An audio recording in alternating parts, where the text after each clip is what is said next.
All right, good morning, everyone. I am Gary Ryan, the Prince of Insufficient Light for the Fed League Flash today. I am doing this very early because I kind of have to today, and I apologize. There's no optics, no whiteboard, but, so be it. All right, doing a quick review of last night's games, and as a matter of fact, and now that I think about it, this substandard video quality production here is a little bit of a commentary on last night. So, first game, and this is the game I'm referring to. The Binghamton Black Bears travel to Elmira. Elmira comes out with a 4-3 overtime victory, so the Elmira River Sharks are perfect at home so far. And even though they are off for the rest of the weekend, that's got to feel really, really good for Tyler Jurich and his staff. They had a really rough first game in Binghamton and have responded quite positively since then. So now they have back-to-back wins. So in this game, if you look at the stats, you think, wow, what a lopsided game, and Elmira still won. The shots were 44-22, and the shot disparity was not that bad. I'm not saying that there weren't shots on goal, but this game really, during the first two periods that I could watch, was very evenly matched. And in fact, even though shots were 30-10 after two, Elmira went into the locker room at the end of two with a 2-1 lead. So what happened? Well, okay. First of all, we had a goal from Elijah Wilson, and that put Elmira up. Elmira actually went up 2-0 on a goal by Cooper Bowman. And a small crowd. It was Thursday night. It's rough for fans to get out on Thursday night. I get it.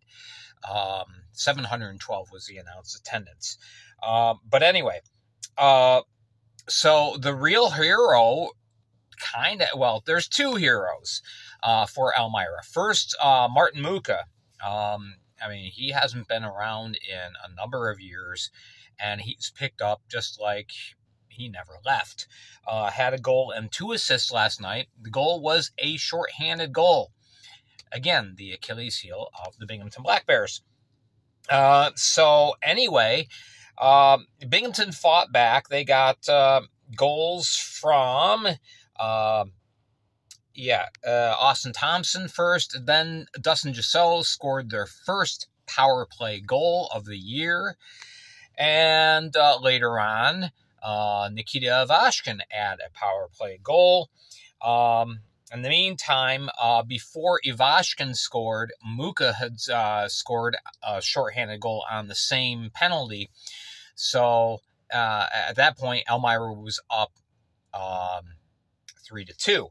So we go to overtime, and again, Kozlowski, he's the other hero. A lot of shots, and the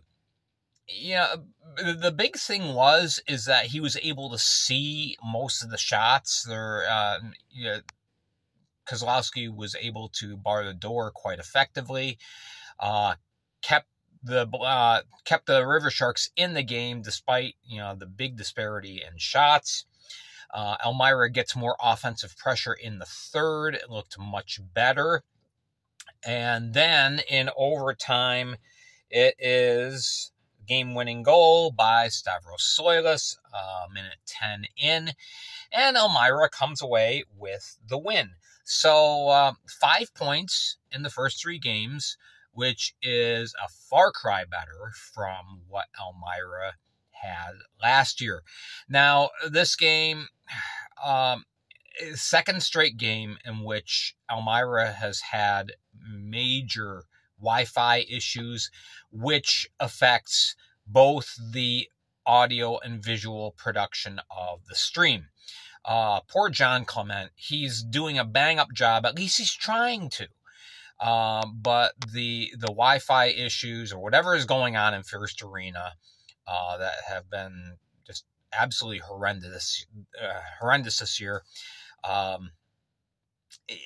Elmira, you need to get it fixed, whether that's the responsibility of the CCIDA or the River Sharks team. It's got to get fixed.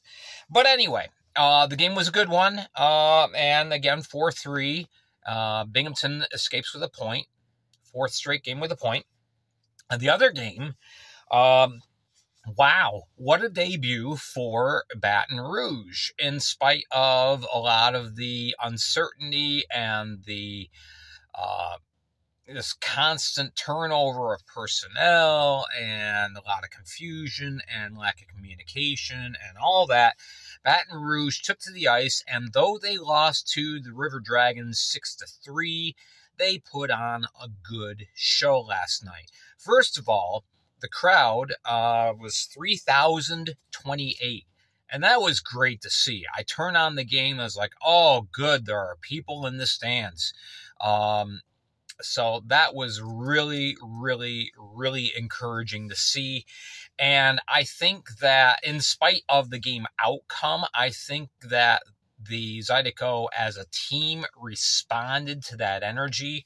Columbus got off to a 4-0 lead in this game. Started off with a goal by Sequoia Swan. Welcome to the Fed, Sequoia. They got the power play goal from Ryan Gill. Cody Wickline then scored his first of a Hattie. Cody Wickline getting himself the first 3-goal game of the season. Excuse me, what am I saying? Trevor Lord, wham. Okay, second 3-goal game of the year. And then, we had also a goal by Alexander Jemayev, so it's 4-0. And everybody's going, uh-oh, is this Zydeco team just going to crumple and fall? No, they pushed back. They got back in the game. Goals by Scott Chirac, who had a goal and assist, and another goal from Marquise Grant-Mentis. So, it was 4-2. And then Carolina, I keep saying Carolina. Columbus kind of put it away. 2 more goals by Wickline. And, again, Baton Rouge said, no, we're not done. Got a goal right at the end of the game. So, it was really good to see. MJ Graham got an assist on the goal by MGM, by the way. So, a very clean game. There was 1 fight. Penalty minutes were 11 for Columbus, 9 for Baton Rouge. So it was a nice, clean game. Again, a very good crowd. And again, it was really good to see that Baton Rouge stayed competitive and kept pushing and fighting. You know, it gets to be 6-2 and you can just kind of crumple and fold. And Baton Rouge didn't. So I was very impressed. I think overall an excellent debut. Obviously, you'd like to win, but I think that was a really good start by the Zydeco. Really glad to see it. So that was last night's games. Now, going into tonight, we have 5 games on the ledger, a full slate, or almost full slate. Again, Elmira's getting some R&R this weekend. So, we first game, Watertown. I'm just going through this chronologically. Watertown travels to Binghamton. Binghamton licking their wounds a little bit after the game yesterday in Elmira, not turning out the way they wanted to. So, Watertown's last game was a 4-0 shutout loss to those Elmira River Sharks. So, both teams come in with a little bit of a bad taste in their mouths. So hopefully it will lead to a very, very competitive game. Binghamton, points in every game so far, but they're 2-0-2, so 8 points out of a possible 12. So I would kind of guess that based on his performance last game, that Eloy Bouchard is probably going to get the start for the Watertown Wolves. Despite the 4-0 loss, he stood on his head. He was fantastic. And I believe the Black Bears are keeping their 3-goalie rotation going. So if that's the case, then Connor McAnanama will be in goal for the Black Bears. My prediction, 5-3 Black Bears, just based off of the home energy, the home crowd energy.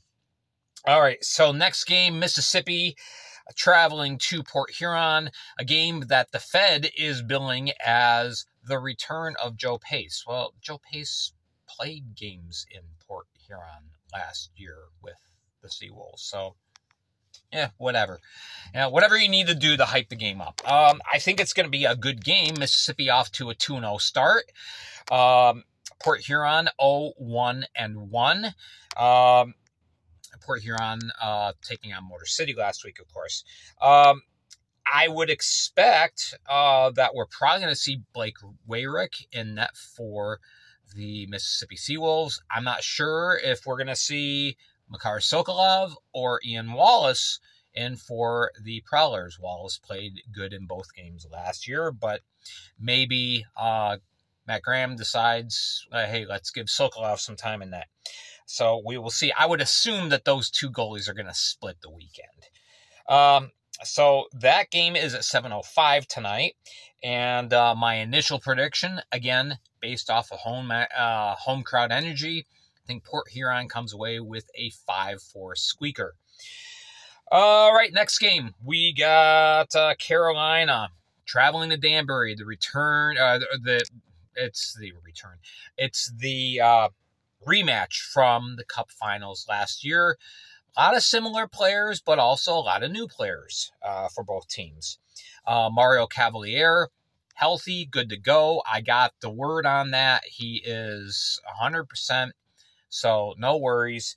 And then in goal, I would assume Connor McCollum, the new sheriff in town, is probably going to get the start for the Danbury Hat-Tricks. Some confusion, and I dug into this last night. Talked to Daniel Amesbury himself. Amesbury is still listed as inactive due to his one-game suspension from last Saturday. It was only one game he served. For some reason, it never got reported that he's active again. I asked, are you playing? He said, yes. So, that confusion, I'm sure later on today that'll all get corrected in the Fed website. So anyway, Carolina playing their first game of the year. Danbury off to a 2-2 start. That will be at 7:30. I am picking Danbury 4-3 because nobody has a home ice advantage quite like the Danbury Hat-Tricks. That place gets electric, and the Hat-Tricks players feed off of that energy. Final two games. First, Blue Ridge takes their first road trip. They travel up to Motor City. Blue Ridge 0-1-1. Motor City 2-0. That game is at 7:35. Expecting Connor Green to start for the Blue Ridge Bobcats. And of course, Trevor Babin for the Motor City Rockers. I'm looking at a Motor City 5-2 win. And the final game of the evening will be of the rematch from last night, Columbus taking on Baton Rouge for the second of 3 games this weekend. I would expect Greg Hussey gets to start this time. And I think that probably the River Dragons probably start Tyler Roy. I would think that they're going to give him one game this weekend. So I'm thinking this is probably the weekend to do it, or the game to do it, rather. That game is at 8:30 Eastern, 7:30 Central. I'm picking Columbus to come out with a similar score of 6-3 like last night. But again, I think it's going to be a good game. So there you go. There is recaps and previews all in one shot with insufficient light. All right, I'm Gary Ryan for the Fed League Flash. We will be back tomorrow morning with recaps of all the games. Tune in. Until then, Have a great day.